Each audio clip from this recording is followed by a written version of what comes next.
disa raste keni bërë deklarata që thoni bojkotoni mediat.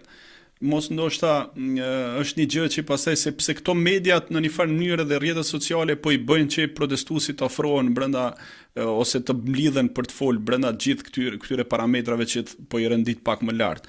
A mos është ndoshta një mesazh i gabuar fakti që bojkotoni mediat apo dhe tjetra ku thete përçarja, a ka përçarje në grupin nismëtar të kësaj proteste?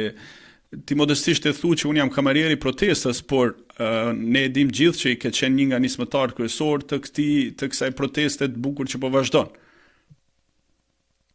Nuk kam qenë nga kryesorët realisht, ka qenë shumë spontane edhe pjesëmarrja ime në këto kamarierët e protestës, ka qenë rastësore shumë spontane.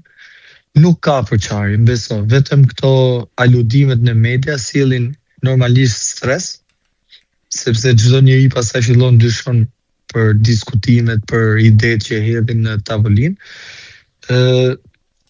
Kjo pjesa e bojkotoni media ka qenë pikërisht sepse media nuk e dha protestin.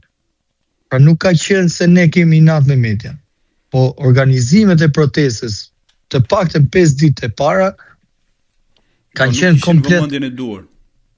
komplet në rrjetet sociale. Vetmja media që ka filluar që nga dita e parë edhe e ka mbajtur për arsyet e veta dhe interesat e veta, do ta themi dhe këtë të jemi të sinqertë, sepse kanë edhe ata përplasje me shtetin, ka qenë News 24.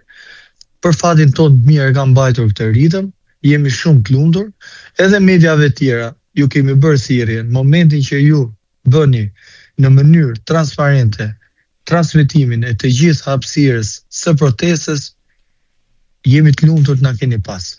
Por ka dhe një gjë tjetër. Unë për shembull e kam personale me disa media, sepse sapo dal unë ulin mikrofona.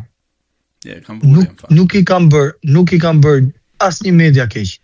Thjesht kam treguar me fakte se si ata vjedhin taksat tona për të censuruar të vërtetat dhe denoncimet tona.